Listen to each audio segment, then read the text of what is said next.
Bismillahirrahmanirrahim. Assalamualaikum warahmatullahi wabarakatuh. Innal hamdalillahi nahmaduhu wa nasta'inuhu wa nastaghfiruh wa na'udzu billahi min shururi anfusina wa sayyiati a'malina. May yahdihillahu fala mudhillalah wa may yudlil fala hadiyalah. Asyhadu an la ilaha illallah wahdahu la syarikalah wa asyhadu anna Muhammadan abduhu wa rasuluh. Sallallahu alaihi wa ala alihi wa sahabatihi ajma'in wa man tabi'ahum bi ihsanin ila yaumiddin amma ba'd. Wa ikhwani wa akhawati fillah kaum muslimin wal muslimat rahimani wa rahimakumullah. Semoga Allah Subhanahu wa taala senantiasa mencurahkan rahmatnya kepada kita sekalian.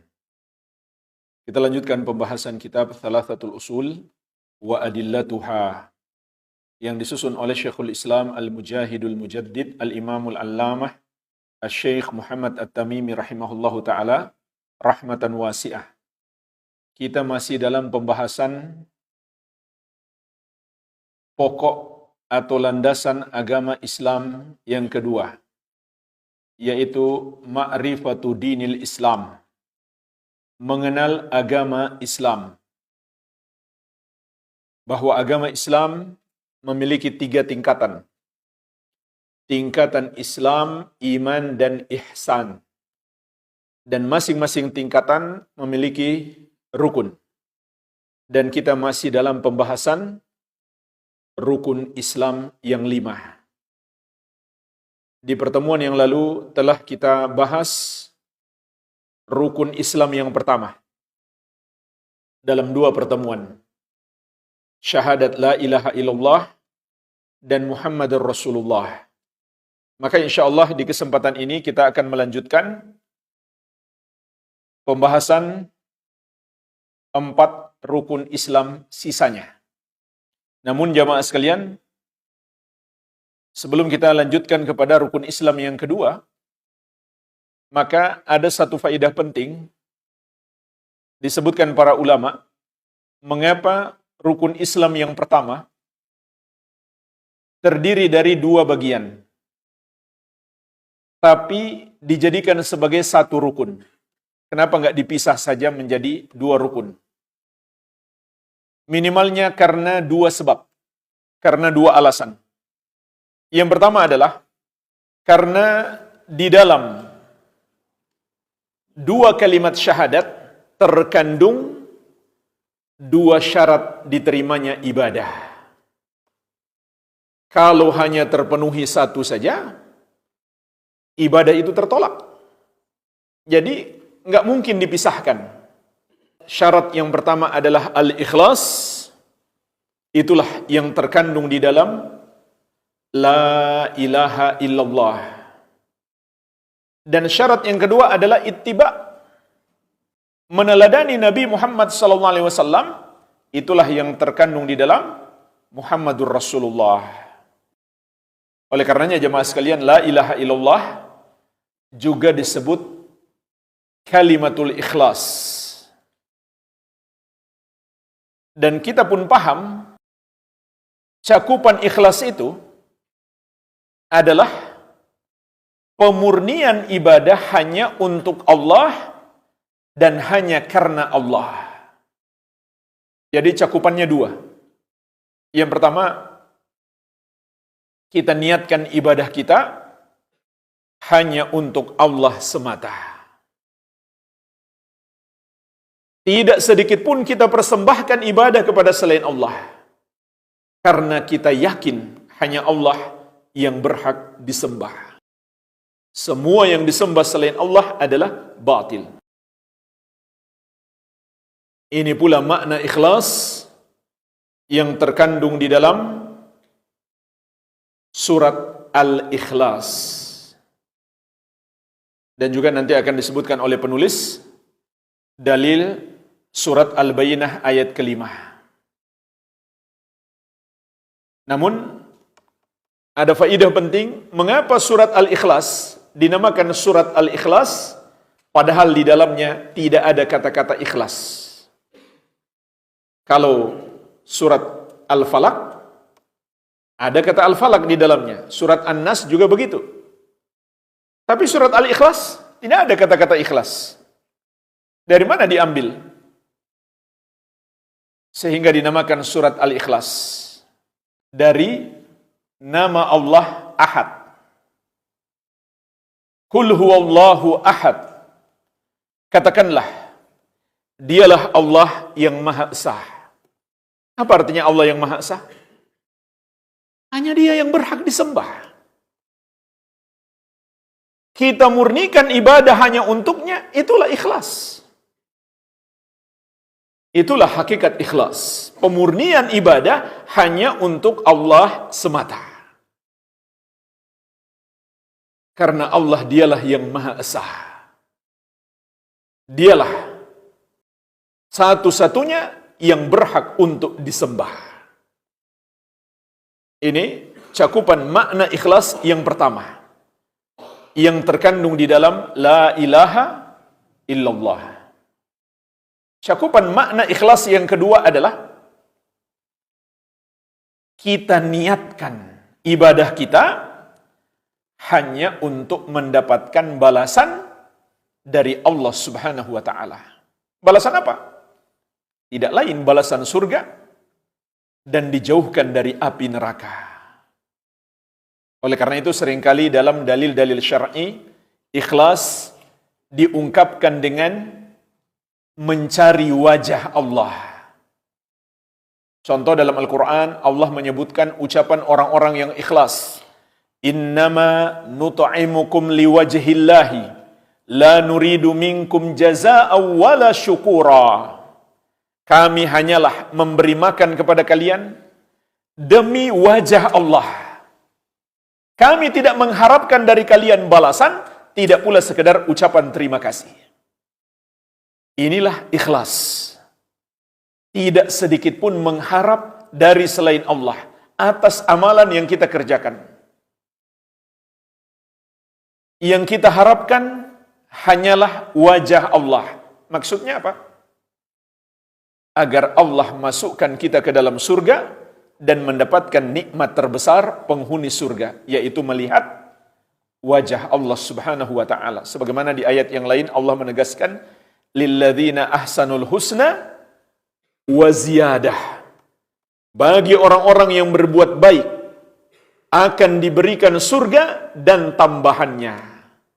Para sahabat radhiyallahu taala anhum menafsirkan yang dimaksud dengan az-ziyadah adalah an-nadharu ila wajhillah. Tambahannya itu maksudnya melihat kepada wajah Allah Subhanahu wa taala.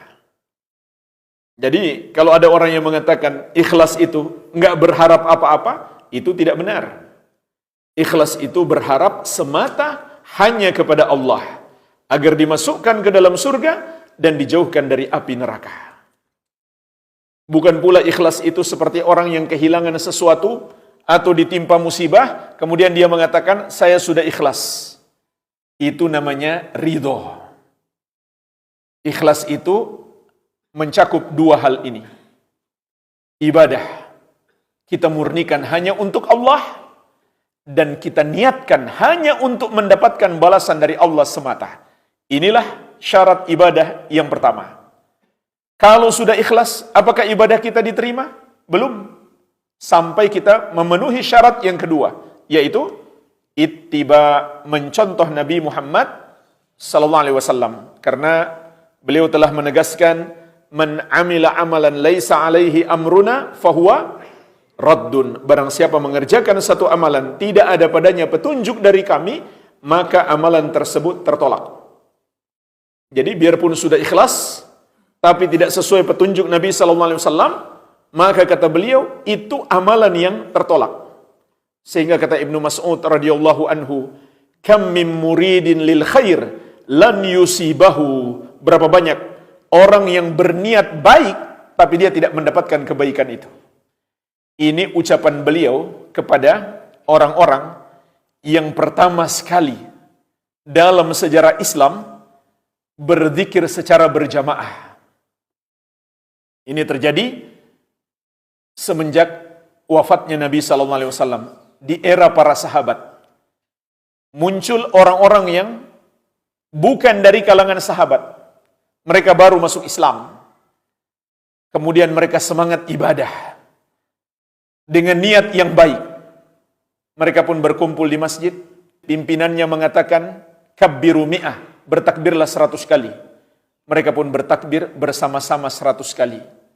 Sabbihu mi'ah, bertasbihlah 100 kali. Mereka pun bertasbih bersama-sama 100 kali. Kemudian datang Ibnu Mas'ud radhiyallahu anhu dan menegur mereka. Ini sejarah awal terjadinya zikir berjamaah dalam sejarah Islam, yang belum pernah dilakukan oleh Nabi SAW dan para sahabat. Andai Nabi SAW pernah melakukan sekali saja setelah sholat zikir berjamaah, atau beliau mimpin zikir, pasti akan sampai kepada kita riwayatnya. Kenapa? Karena sholat dihadiri oleh banyak sahabat.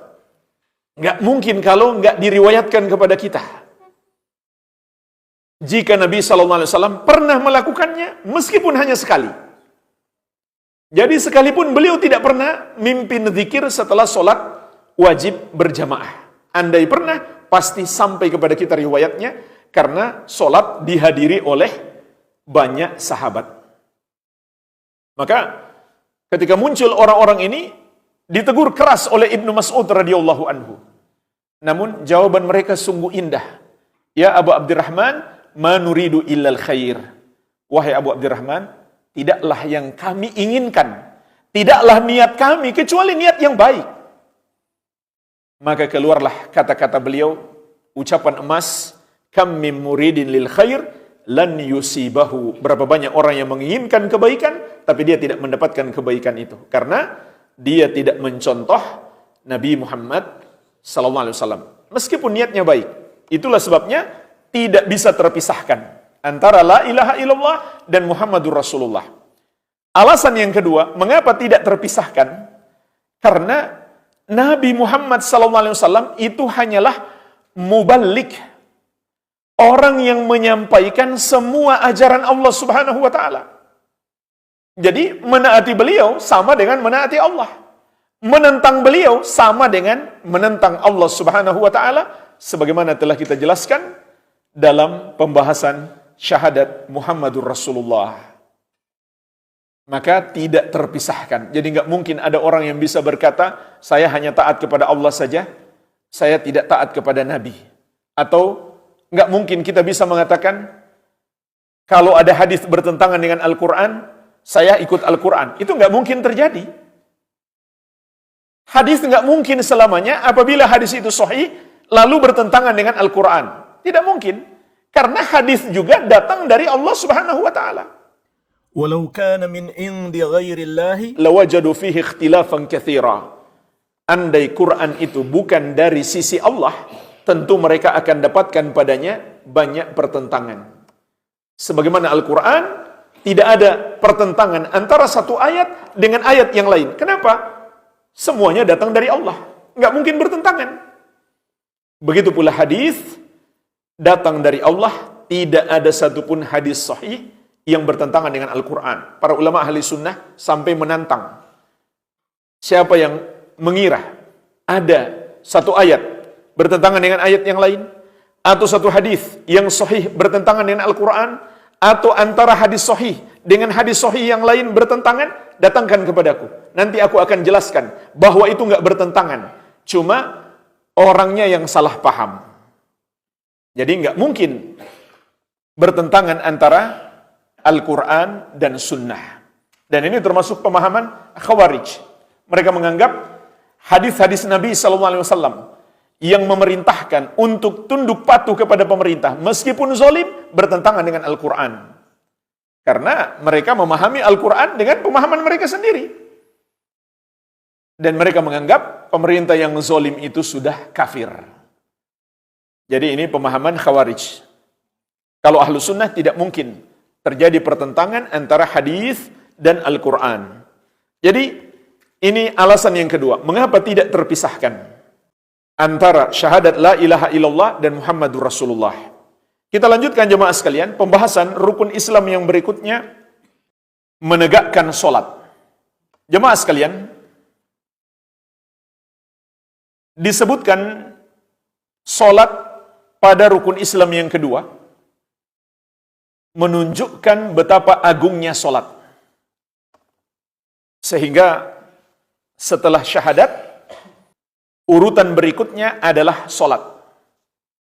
Dan Nabi SAW berpesan kepada Mu'adz bin Jabal radhiyallahu anhu, sebelum beliau berdakwah ke negeri Yaman, falyakun awwala ma tad'uuhum ilaih syahadatu an la ilaha illallah wa anna Muhammadar Rasulullah. Hendaklah yang pertama engkau ajarkan kepada mereka syahadat la ilaha illallah dan Muhammadur Rasulullah. Fa inhum ata'uka lidzalik fa'alimhum anna Allah aftarada alaihim khamsa salawatin fi kulli yaumin wa lailatin.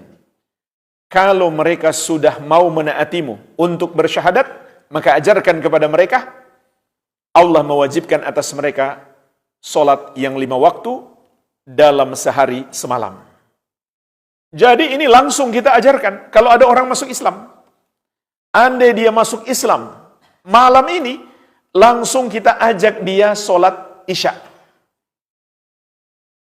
Nggak bisa ditunda lagi, itu kewajibannya. Kita bimbing dia untuk melakukan solat. Karena jamaah sekalian, permasalahan solat termasuk intisari agama Islam. Dan di sini ada 5 permasalahan terkait dengan solat, agar kita paham agungnya solat.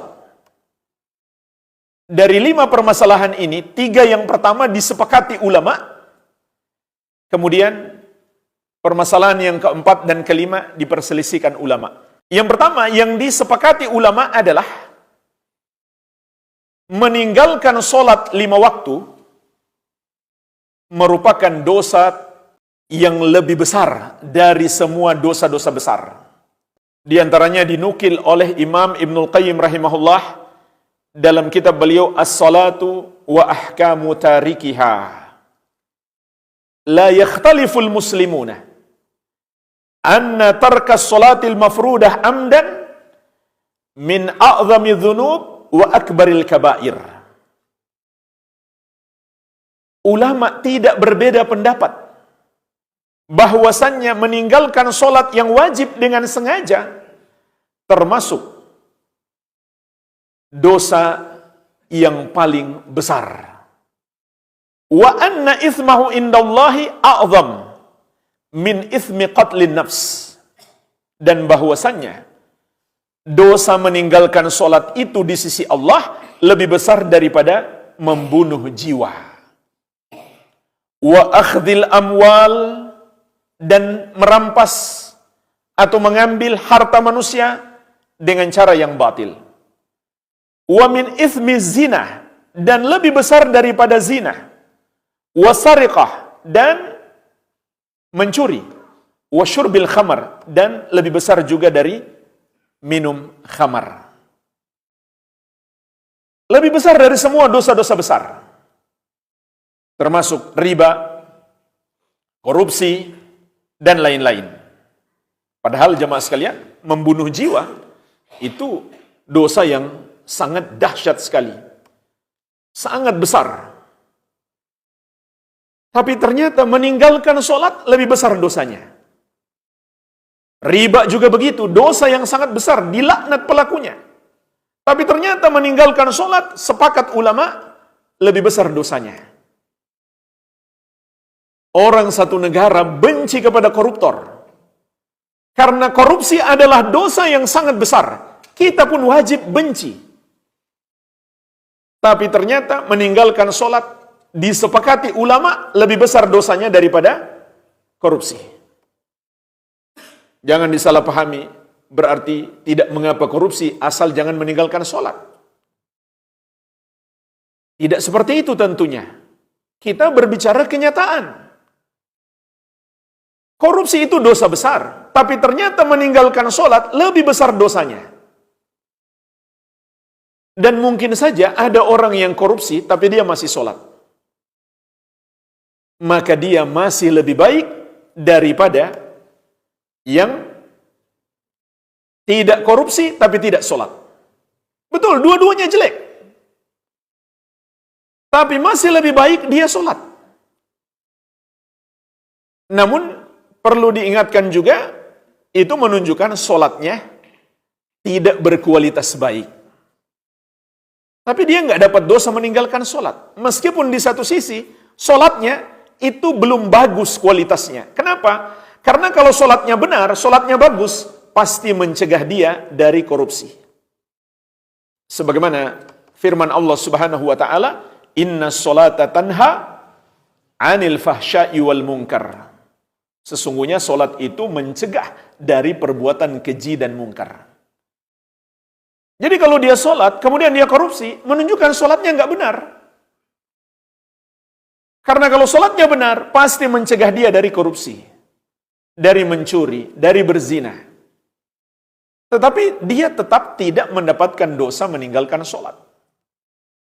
Kalau dia masih sholat.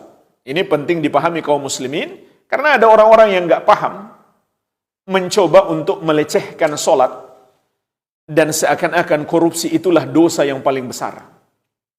Seakan-akan kalau kita mengatakan meninggalkan sholat lebih berbahaya, lebih besar dosanya daripada korupsi, itu berarti membenarkan korupsi. Tidak. Ini kita berbicara kenyataan. Ini disepakati seluruh ulama Islam dari 4 madhab. Hanafi, Maliki, Syafi'i, dan Hambali. Semuanya sepakat. Meninggalkan sholat lebih besar dosanya dari semua dosa-dosa besar. Selain kesyirikan dan kekufuran. Kenapa? Karena meninggalkan sholat adalah kekufuran. Apakah itu kufur besar atau kufur kecil? Nanti kita akan jelaskan. Tapi andai itu kufur kecil, maka kufur kecil lebih besar daripada semua dosa-dosa besar. Ini yang pertama, yang disepakati ulama. Yang kedua, yang disepakati ulama adalah meninggalkan sholat karena mengingkari kewajiban sholat. Maka pelakunya kafir, murtad, keluar dari Islam. Sepakat ulama dari seluruh madhab Hanafi, Maliki, Syafi'i, dan Hambali. Dan selainnya. Bahkan ini berlaku untuk semua syariat. Sholat, zakat, puasa, haji, dan semua ajaran Islam. Barang siapa mengingkarinya, tidak mau meyakininya, tidak mau mengakuinya sebagai ajaran Islam, maka dia kafir, murtad, keluar dari Islam. Jadi misalkan dia mengatakan, sholat itu bukan ajaran Islam, cuma kebiasaan orang Arab. Atau syariat yang lain, misalkan syariat berjilbab. Dia mengatakan, memang itu syariat Islam. Tapi di negeri kita nggak cocok. Maka ulama Islam sepakat, dia kafir, murtad, keluar dari Islam. Tidak ada perbedaan pendapat. Ini berlaku untuk semua ajaran syariat. Mengingkarinya, mendustakannya, ataupun masih mengakui, tapi menyombongkan diri terhadapnya, tidak mau tunduk kepadanya. Maka ulama Islam sepakat dia kafir, murtad, keluar dari Islam. Tapi kita harus bedakan dengan orang yang tidak mengamalkannya. Kalau seseorang masih mengakui syariat zakat, haji, puasa, jilbab, tapi dia tidak mengamalkan. Namun dia tidak mengingkari pensyariatannya. Maka dia tidak kafir. Adapun sholat, nanti akan kita sebutkan ada perbedaan pendapat ulama. Namun, jika dia mengingkari sholat maupun syariat yang lainnya, disepakati ulama dia kafir, murtad, keluar dari Islam. Kecuali dia punya uzur. Contoh, dia belum tahu kenapa dia baru masuk Islam. Sehingga dia mengatakan jilbab itu nggak wajib, sholat itu tidak wajib, khamar itu tidak haram. Maka dia punya uzur karena dia baru masuk Islam. Kemudian yang ketiga, juga disepakati ulama 4 madhab, orang yang meninggalkan sholat harus dihukum oleh pemerintah. Pemerintah harus turun tangan untuk menghukum orang yang meninggalkan sholat. Ini disepakati ulama. Cuma bagaimana hukumannya, di situ ada perbedaan pendapat ulama, nanti akan kita sebutkan. Tapi ulama Islam sepakat, pemerintah harus turun tangan untuk menghukum, menertibkan orang-orang yang tidak mau sholat. Karena ini kewajiban agama yang sangat besar, dan ini sangat masuk akal. Kalau korupsi saja harus dihukum, bagaimana lagi dengan orang yang meninggalkan sholat? Sementara dosa meninggalkan sholat lebih besar daripada korupsi. Begitu pula membunuh, harus dihukum pelakunya. Bagaimana lagi dengan orang yang meninggalkan sholat? Yang disepakati ulama lebih besar dosanya daripada membunuh. Inilah jemaah sekalian, 3 yang disepakati ulama. Kemudian, permasalahan yang diperselisihkan ulama ada 2. Yang pertama, orang yang meninggalkan sholat karena malas. Disinilah letak perbedaan pendapat ulama. Bukan karena dia mengingkari kewajiban sholat, tapi karena malas saja misalkan. Dia tahu sholat itu wajib, dia tidak mengingkarinya, tapi dia malas untuk sholat. Maka Imam Ahmad berpendapat dia kafir, murtad, keluar dari Islam. Sama dengan orang yang mengingkari kewajibannya. Sedangkan imam yang 3, Abu Hanifah, Malik dan Syafi'i tidak mengkafirkan. Tapi mereka sepakat, dia adalah fasik, pelaku dosa yang terbesar dari semua dosa-dosa besar selain kesyirikan dan kekufuran. Sebagaimana yang kita nukil di awal tadi. Jadi ini 2 pendapat ulama. Pendapat yang pertama, kufur akbar. Pendapat yang kedua, kufur kecil. Jadi ulama pada pendapat yang kedua membawa dalil-dalil tentang kekufuran orang yang meninggalkan sholat kepada makna kufur kecil. Sedangkan ulama yang berpendapat itu kufur besar, itu adalah asal maknanya. Maka ini adalah perbedaan pendapat ulama. Kami lebih condong kepada pendapat yang pertama. Orang yang meninggalkan sholat itu kafir, murtad, keluar dari Islam. Karena dalil-dalilnya sangat jelas kekuatannya. Dan zahirnya lebih tegas. Di antaranya dalam Al-Quran surat At-Taubah ayat ke-11. Allah Subhanahu wa taala berfirman, "Fa in tabu wa aqamu sholata wa atau zakata fa ikhwanukum fid din." Jika mereka bertobat, yaitu bertobat dari kesyirikan, dan menegakkan sholat, serta menunaikan zakat, maka mereka adalah saudara-saudaramu di dalam agama. Berarti, kalau tidak melakukan 3 hal ini, bukan saudara seagama. Bukan muslim berarti. Yaitu, tidak meninggalkan kesyirikan, atau tidak melakukan sholat, atau tidak berzakat. Tapi jemaah sekalian, untuk zakat ada dalil lain yang memberikan pengecualian atau tambahan keterangan bahwa meninggalkan zakat tidak sampai kafir. Karena ada sebuah hadis tentang diazabnya orang yang tidak berzakat di padang mahsyar selama 1 hari. Enggak lama. 1 hari di padang mahsyar dia diazab. Tapi seperti 50.000 tahun di dunia. Setelah diazab, kata Nabi SAW, "Thumma yara sabilahu." Lalu dia melihat jalannya, imma ilal jannah wa imma ilan nar. Apakah ke surga atau ke neraka. Jadi, bisa saja orang muslim itu azabnya sampai di padang mahsyar saja. Setelah itu dia masuk surga. Ada pula yang ke neraka dulu, tapi kemudian dia masuk surga selama dia masih muslim. Ini menunjukkan meninggalkan zakat tidak sampai kafir.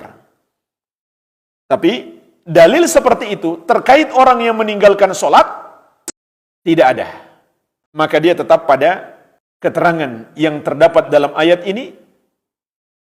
Kalau dia tidak melakukan sholat, berarti dia bukan saudara kita dalam agama.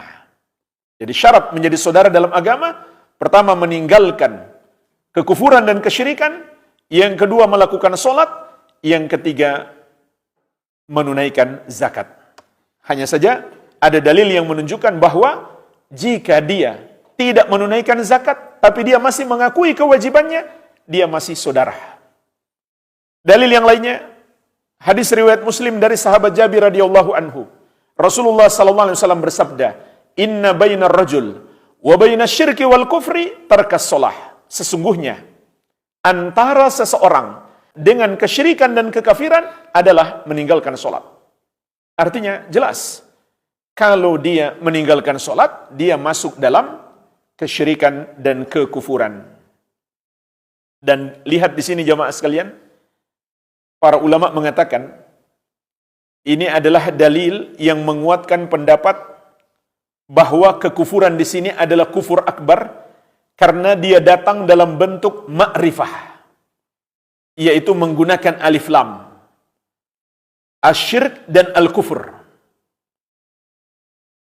Kalau dia bermakna syirik kecil, maka dia datang dalam bentuk nakirah, itu pada umumnya. Tidak akan dikatakan asyirik atau al-kufur, tapi syirkun atau kufrun, tanpa menggunakan alif lam. Ini dari sisi bahasa.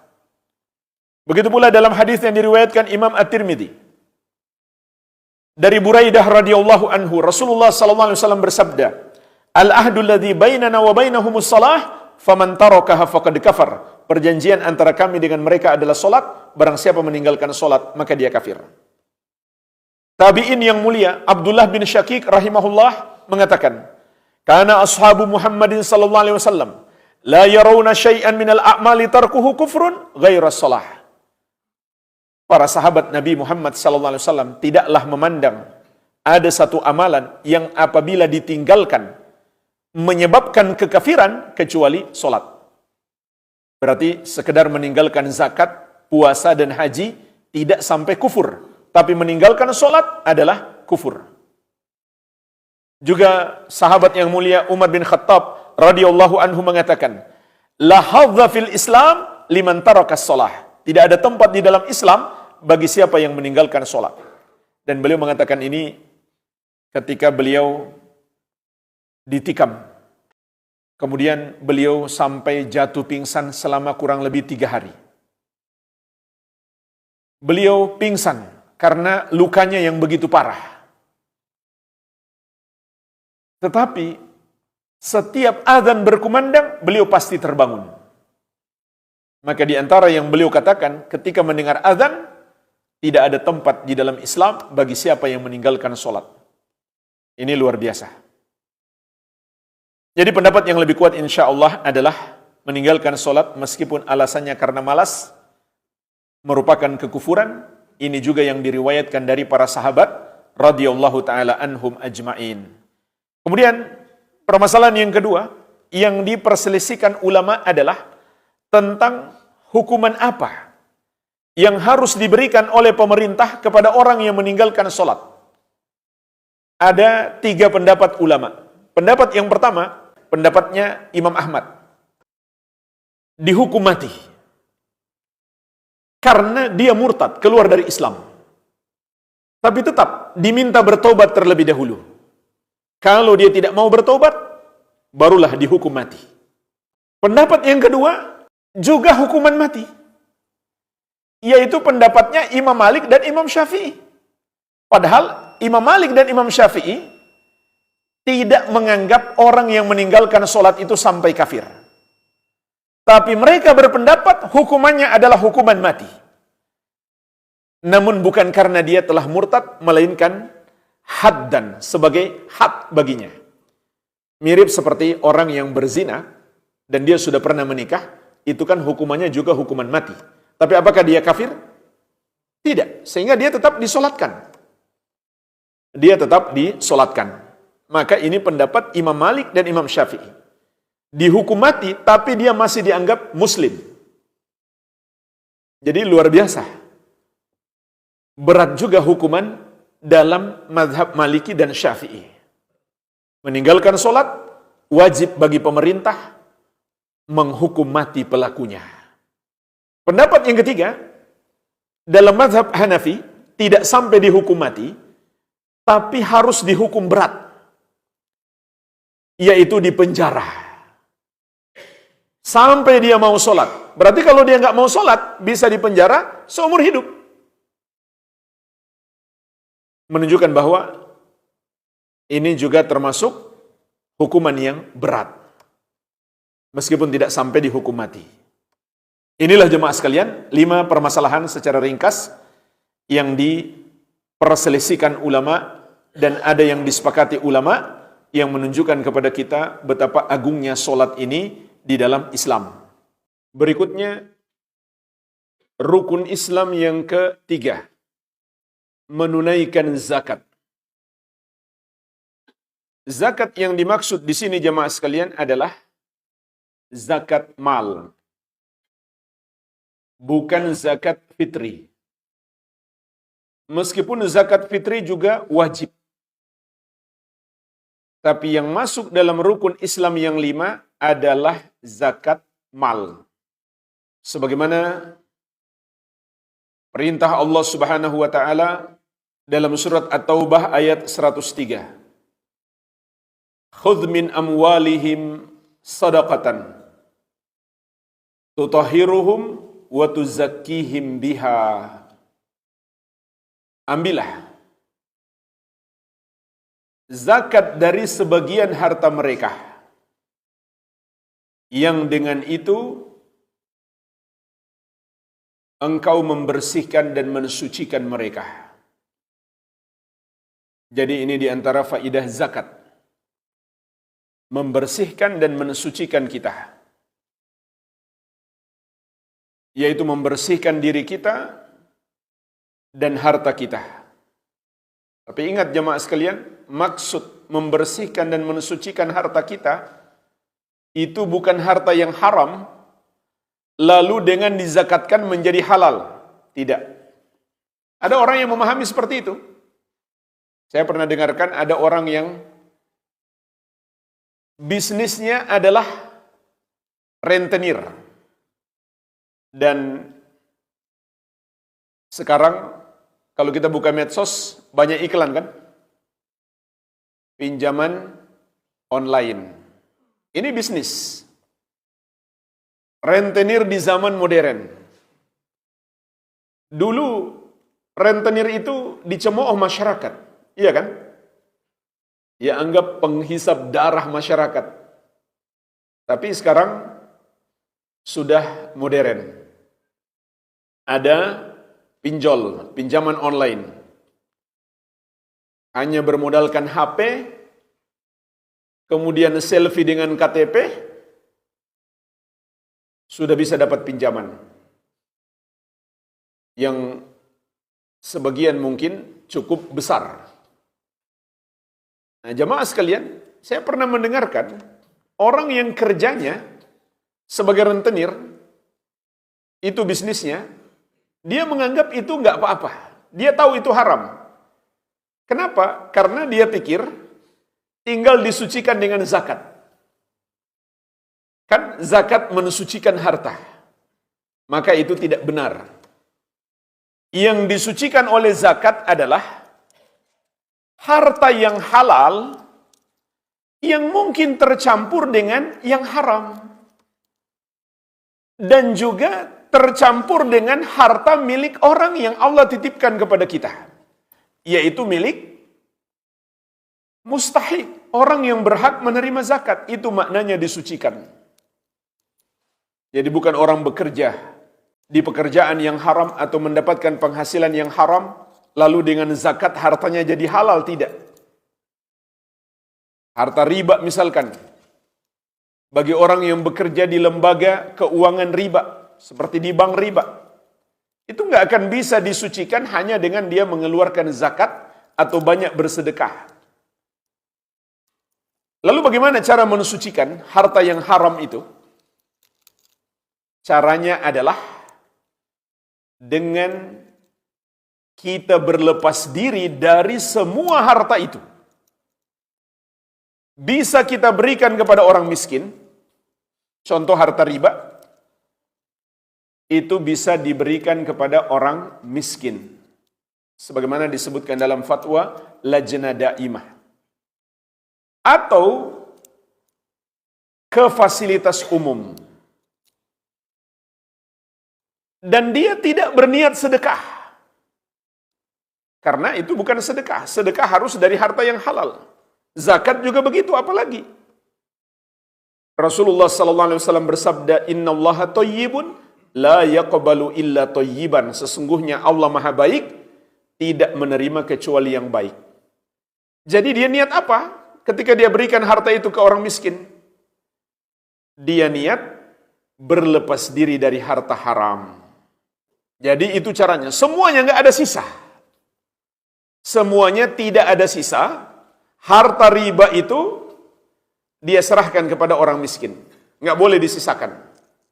Nah, mungkin muncul pertanyaan, bagaimana kalau dia juga jadinya miskin, nggak punya harta sama sekali? Kalau begitu, jika dia betul-betul miskin, dia pun bisa mengambil secukupnya untuk bisa bertahan sampai dapat harta yang halal. Namun kalau harta itu ada pemiliknya, tentu harus dikembalikan kepada pemiliknya. Seperti harta curian, itu nggak bisa diberikan ke orang miskin atau ke fasilitas umum, tapi wajib dikembalikan kepada pemiliknya.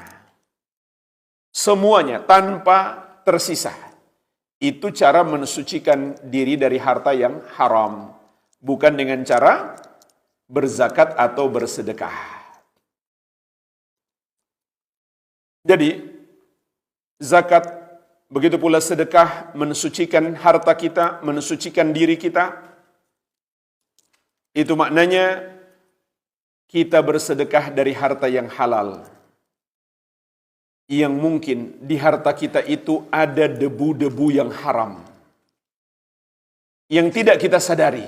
Itu yang disucikan oleh zakat. Begitu pula ada hak orang, yaitu hak para mustahik, atau hak orang-orang miskin, atau hak kerabat kita, yang harus disucikan, dikeluarkan dari harta kita, bukan milik kita.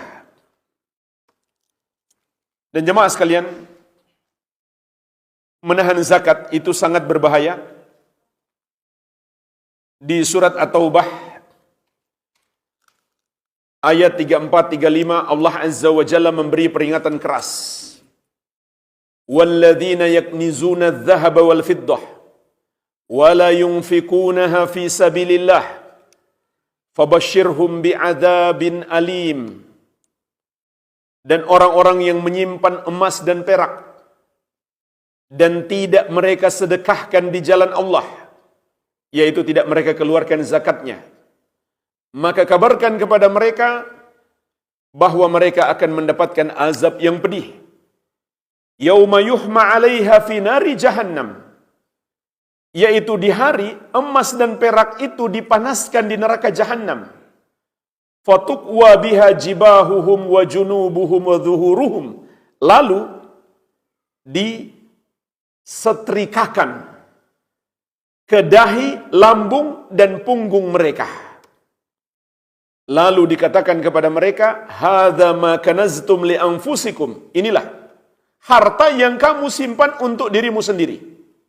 Fadzuqu ma kuntum taknizun, maka rasakanlah yang dulu kamu simpan. Dan tentang ayat ini Rasulullah SAW menjelaskan lebih detail lagi. Dalam hadis riwayat Muslim dari Abu Hurairah radhiyallahu anhu, Rasulullah SAW bersabda, "Ma min sahibi dhahabin wala fiddatin la yuaddi minha haqqaha illa idza kana yaumul qiyamah suffihat lahu safaihu min narin. Tidaklah ada seorang pemilik emas, tidak pula pemilik perak, yang tidak menunaikan haknya, yaitu tidak mengeluarkan zakatnya, kecuali apabila datang hari kiamat akan dibentangkan baginya batu-batu yang lebar dari neraka. Fa uhmiya 'alaiha fi nari jahannam. Lalu batu-batu itu dipanaskan di neraka jahannam. Fayuqwa biha jambuhu wa jabiduhu wa dhahruhu. Kemudian disetrikakan kepada perut, dahi dan punggung mereka. Kullama baradat uidat lahu. Setiap kali batu yang dipanaskan di neraka itu mendingin, dipanaskan lagi. Kemudian disetrikakan lagi.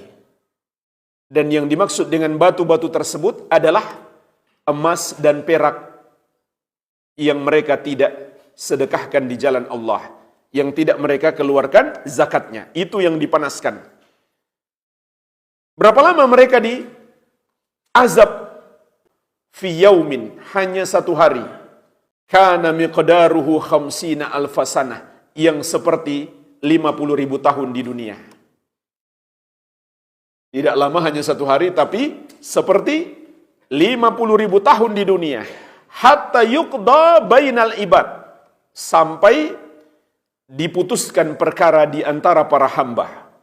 Fayara sabilahu, dia pun melihat jalannya, imma ilal jannah wa imma ilal nar. Apakah menuju ke surga ataukah menuju ke neraka. Jadi jemaah sekalian, hadis ini berbicara tentang adanya azab di padang mahsyar. Ini bukan azab kubur, bukan pula azab neraka, tapi azab di hari hisab, yang hanya satu hari, namun seperti 50.000 tahun di dunia. Jadi azabnya nggak main-main. Itu lebih dahsyat daripada azab kubur. Dan hadis ini juga menunjukkan orang yang tidak berzakat, dia tidak sampai kafir. Tentang solat sudah kita jelaskan. Pendapat yang paling kuat, meninggalkan solat tanpa mengingkari kewajibannya, itu kafir. Tapi hadis ini dengan tegas menunjukkan orang yang tidak berzakat, selama dia masih mengakui kewajiban zakat, dia tidak kafir. Kenapa? Karena kata Nabi SAW dalam hadis ini, setelah dia diazab di padang mahsyar, dia pun melihat jalannya, apakah ke surga atau ke neraka. Berarti dia masih muslim, karena masih ada kemungkinan masuk surga. Dan ini juga dalil bahwa orang muslim yang diazab di padang mahsyar masih mungkin diazab di neraka. Akan tetapi selama dia masih muslim, suatu hari dia akan keluar dari neraka dan dimasukkan ke surga. Inilah keutamaan orang yang menjaga tauhid meskipun dia berbuat dosa, selama dosanya bukan kesyirikan dan kekufuran, dia tidak sampai kekal di neraka. Jadi ini ancaman khusus kepada orang yang tidak mengeluarkan zakatnya, terutama zakat emas dan perak. Dan jemaah sekalian, tidak semua harta kita yang wajib dizakatkan. Hanya 4 jenis harta. Yang pertama, biji-bijian atau buah-buahan atau bahan makanan yang bisa ditakar dan ditimbang dan disimpan lama. Contoh, beras atau jagung. Ini zakat pertanian. Jadi enggak semua jenis pertanian. Seperti sayur kangkung, itu enggak ada zakatnya. Karena itu enggak bisa ditimbang dan juga enggak bisa disimpan lama. Buah apel, pepaya, itu enggak ada zakatnya. Meskipun kita punya perkebunan besar, apel dan pepaya, itu enggak ada zakatnya. Karena itu nggak bisa disimpan lama. Yang kedua, hewan ternak. Pun nggak semua hewan ternak, hanya 3 jenis. Kambing, sapi, dan onta. Sebagaimana 3 jenis ini juga yang disyariatkan untuk kurban. Jadi yang punya peternakan ayam, meskipun ayamnya 1.000 ekor, 10.000 ekor, tidak ada kewajiban zakat ayam. Kemudian yang ketiga, emas dan perak. Dan termasuk dalam golongan emas dan perak adalah uang kita. Karena jemaah sekalian, emas dan perak di masa Nabi SAW itu juga berfungsi sebagai mata uang. Mata uang emas disebut dinar, mata uang perak disebut dirham. Termasuk juga perhiasan emas kaum wanita. Meskipun ada khilaf ulama, pendapat yang lebih kuat insya Allah termasuk wajib dizakatkan. Ini yang ketiga. Meskipun seorang punya perhiasan berlian misalkan, yang jauh lebih mahal daripada emas dan perak, itu nggak ada zakatnya. Tapi semua yang bermakna mata uang, rupiah kah, dolar, dalam bentuk cash atau cek, sama saja. Jika itu bernilai sebagai mata uang atau bernilai tukar, maka itu ada zakat padanya.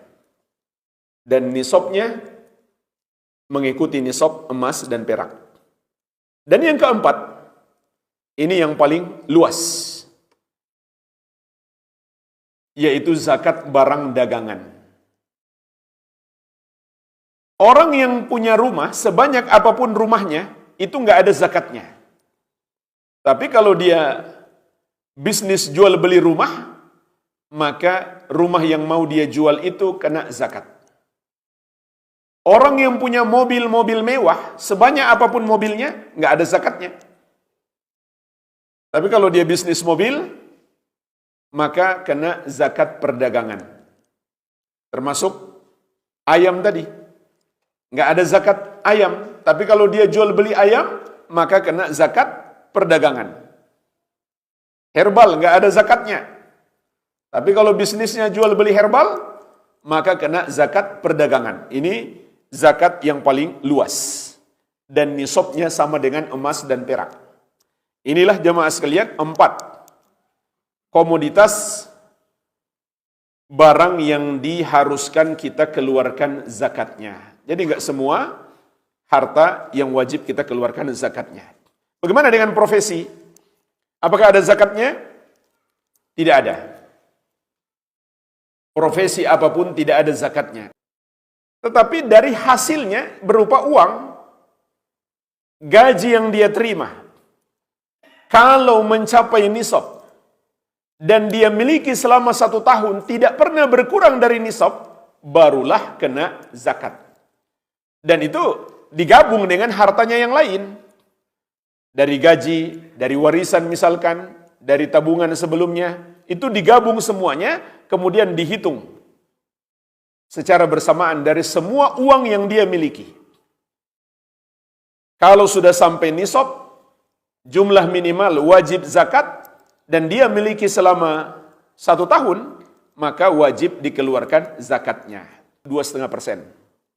Jadi wajib bagi kita mempelajari ketentuan-ketentuan nisab dan berapa besar zakat yang harus kita tunaikan sesuai dengan 4 jenis harta yang kita miliki tadi. Kemudian jemaah sekalian, penulis rahimahullah menyebutkan dalil salat dan tafsir tauhid dalam satu dalil. Kata beliau, wa dalilu salati waz zakati wa tafsiri tauhidi qauluhu ta'ala. Dalil salat, zakat dan tafsir tauhid adalah firman Allah Subhanahu wa taala. Wa ma umiru illa liya'budullaha mukhlishina lahuddina hunafa'a wa yuqimus salata wa yu'tuz zakata wa dzalika dinul qayyimah. Surat Al-Bayyinah ayat ke-5. Dan tidaklah mereka diperintahkan kecuali beribadah kepada Allah dengan mengikhlaskan agama hanya untuk Allah. Maksudnya memurnikan ibadah hanya untuk Allah. Hunafa, dalam keadaan mereka hunafa, artinya mereka menjauhi syirik dan menegakkan solat dan menunaikan zakat. Itulah agama yang lurus. Jadi kata penulis rahimahullah, ini adalah dalil tafsir tauhid. Apa tafsir tauhid dalam ayat ini? Ada 3 rincian. Yang pertama, beribadah kepada Allah. Wa ma umiru illa liya'budullaha. Yang kedua, memurnikan ibadah itu hanya untuk Allah. Mukhlishina lahuddina.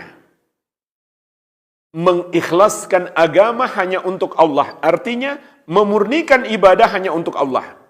Maka, orang yang menyembah Allah, namun masih juga menyembah kepada selain Allah, berarti dia belum mentauhidkan Allah. Yang ketiga, dalam keadaan hunafa. Hunafa maknanya orang-orang yang menjauhi kesyirikan. Berarti orang yang menyembah Allah tapi belum menjauhi dosa syirik, dia belum mentauhidkan Allah subhanahu wa ta'ala. Inilah tafsir tauhid, yaitu rincian makna tauhid dalam 3 kalimat pada ayat ini. Surat Al-Bayyinah ayat ke-5. Kemudian juga wa yuqimus shalah. Ini adalah dalil rukun Islam yang kedua. Wa yu'tuz zakah, dan menunaikan zakat. Maka ini adalah dalil rukun Islam yang ketiga. Berikutnya, rukun Islam yang keempat adalah puasa. Maksud puasa di sini adalah puasa Ramadan. Bukan puasa sunnah, bukan pula puasa nazar atau kafarah, melainkan puasa Ramadan yang dilakukan di bulan Ramadan. Dan hakikat puasa bukanlah sekedar mencegah diri kita dari pembatal-pembatal puasa, mulai dari terbit fajar sampai terbenam matahari. Tapi hakikat puasa adalah mencegah diri kita dari semua perbuatan yang haram. Sebagaimana sabda Nabi sallallahu alaihi wasallam, "Was-siyamu junnah." Puasa itu adalah perisai. Wa idza kana yaumu shaumi ahadikum fala yarfuth wala yaskhab. Maka apabila hari seorang dari kalian sedang berpuasa, janganlah dia berkata-kata kotor. Jangan pula dia berteriak-teriak. Wala yajhal, dan jangan pula dia melakukan kejahilan. Yaitu perbuatan-perbuatan yang tercela atau minimalnya yang sia-sia, yang tidak berdasarkan petunjuk Allah dan Rasulnya. Wa in syatamahu ahadun aw qatalahu falyakul inni shaimun. Kemudian apabila ada orang yang mencacinya atau mengajaknya bertengkar, maka hendaklah dia berkata, saya sedang berpuasa. Artinya, dia sabar. Dia berpaling dari orang itu, dia tidak melayaninya.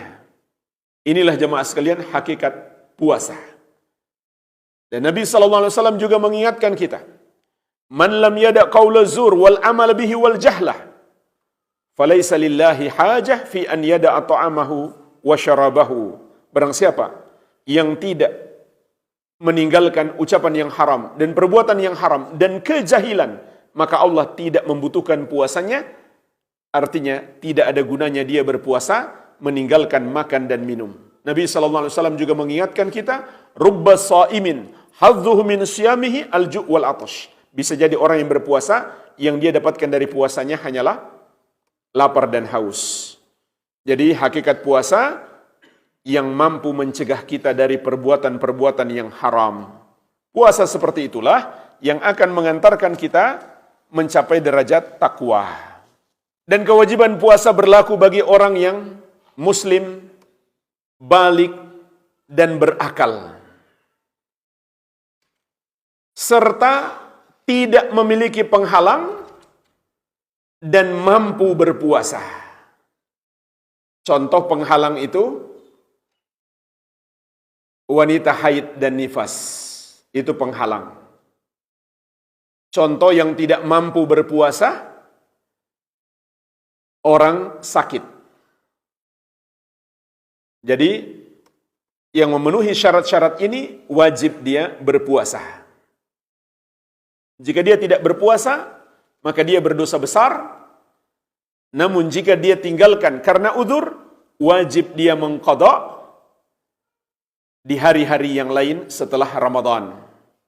Kemudian penulis rahimahullah menyebutkan, wa dalilus siyami qauluhu ta'ala. Dalil rukun Islam yang keempat, yaitu puasa, adalah firman Allah Subhanahu wa ta'ala. Ya ayyuhalladzina amanu kutiba alaikumus siyam kama kutiba alal ladzina min qablikum la'allakum tattaqun.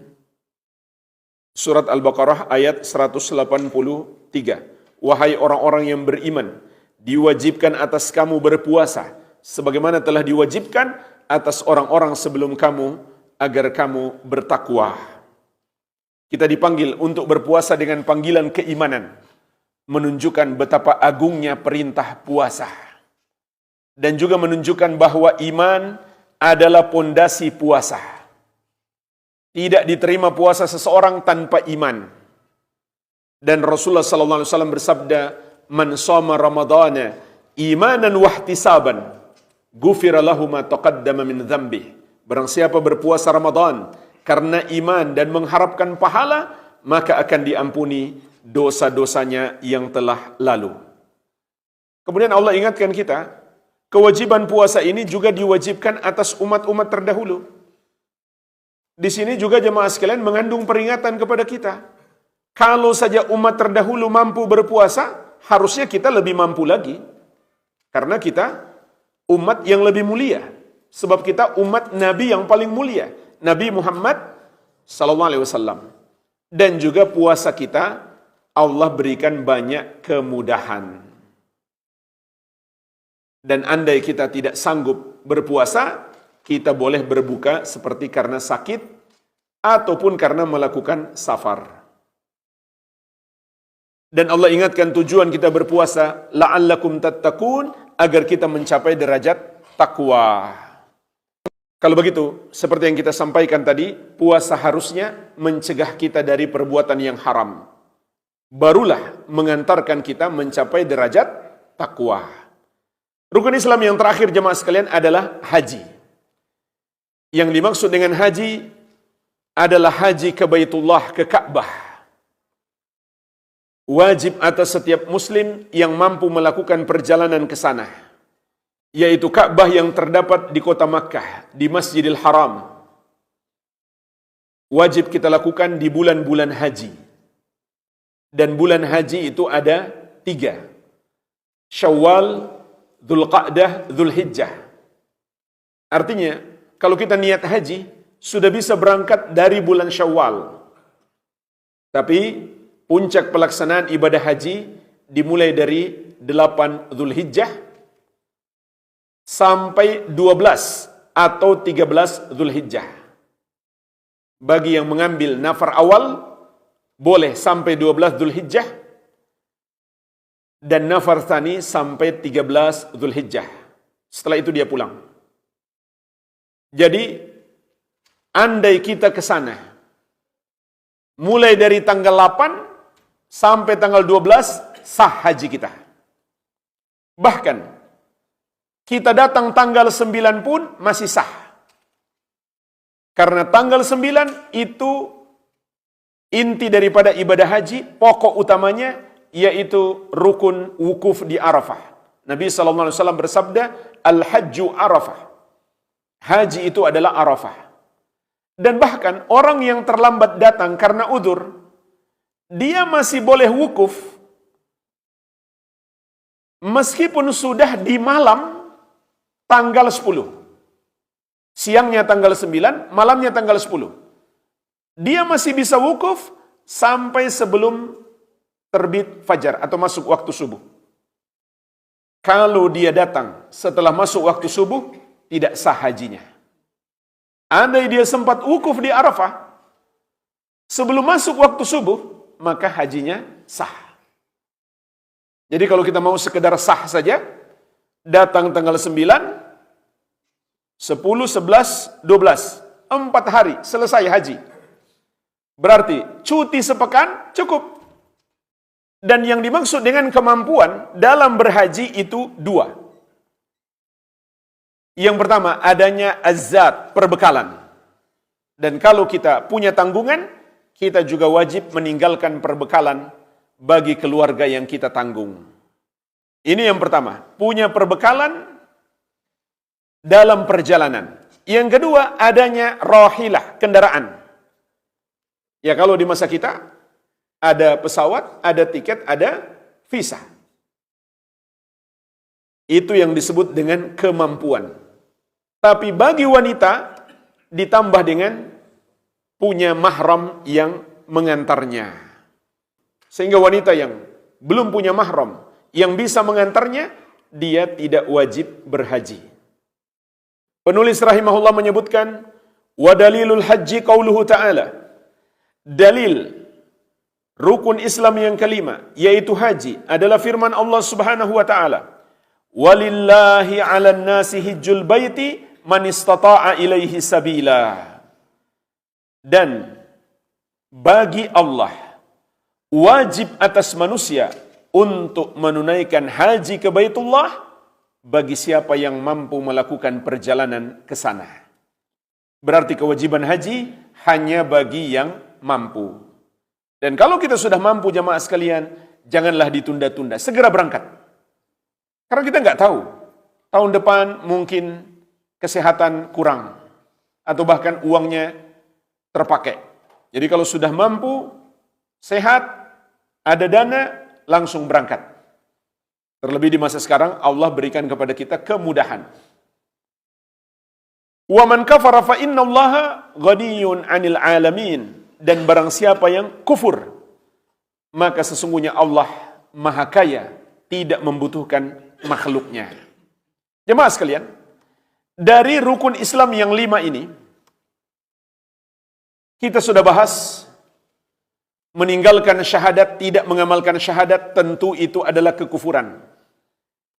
Tidak sholat, tapi masih mengakui kewajiban sholat, juga sudah kita bahas. Pendapat yang lebih kuat insya Allah adalah itu juga kekufuran. Nah sekarang, terkait dengan meninggalkan zakat, puasa, dan haji. Maka itu tidak sampai tingkat kekufuran. Selama seseorang itu masih mengakui syariatnya. Di antaranya dalam ucapan Abdullah bin Syakik rahimahullahu ta'ala, beliau mengatakan, Kana ashabu Muhammadin sallallahu alaihi wasallam la yarawna syai'an minal a'mali tarkuhu kufrun ghaira shalah. Dahulu para sahabat Nabi Muhammad sallallahu alaihi wasallam tidaklah memandang suatu amalan apabila ditinggalkan merupakan kekafiran kecuali salat. Berarti kalau seseorang tidak berzakat atau tidak haji atau tidak puasa, maka dia tidak kafir. Dia pelaku dosa besar, iya. Bahkan dosa yang sangat besar, tapi dia tidak sampai kafir. Selama dia tidak mengingkarinya. Kalau dia mengingkari, maka ulama Islam sepakat. Tidak ada perbedaan pendapat. Ulama Islam dari seluruh mazhab, Hanafi, Maliki, Syafi'i, Hambali, maupun yang lainnya sepakat. Orang yang mengingkari satu ajaran Islam, dia menjadi murtad, keluar dari Islam. Bahkan meskipun dia amalkan. Misalkan dia mengatakan haji itu sebenarnya bukan syariat Islam. Itu kan cuma tradisi budaya jahiliyah. Buktinya sebelum Islam datang sudah ada. Meskipun jemaah sekalian, dia sendiri sudah berhaji. Dia kafir, murtad, keluar dari Islam berdasarkan kesepakatan ulama. Tidak ada perbedaan pendapat. Jadi ini dua bentuk meninggalkan zakat, haji, dan puasa. Yang pertama, orang yang tidak melakukannya tapi masih mengakui kewajibannya, maka dia berdosa besar namun dia masih muslim. Yang kedua, dia mengingkarinya, tidak mengakui itu wajib atau tidak mengakui itu sebagai ajaran Islam, maka meskipun dia amalkan, dia kafir, murtad, keluar dari Islam berdasarkan kesepakatan ulama, tidak ada perbedaan pendapat. Walhamdulillah, dengan ini selesai pembahasan tentang rukun Islam yang 5. Mungkin kita cukupkan dulu, semoga bermanfaat. Lebih dan kurangnya saya mohon maaf. Wabillahi taufik. Subhanakallahumma bihamdik. Asyhadu an la ilaha illa anta astaghfiruka wa atubu ilaik. Wa sallallahu ala nabiyina Muhammadin wa alihi wasallam. Walhamdulillahi rabbil alamin. Wassalamualaikum warahmatullahi wabarakatuh. Al-Amwa menemani ibadahmu juga hijrahmu.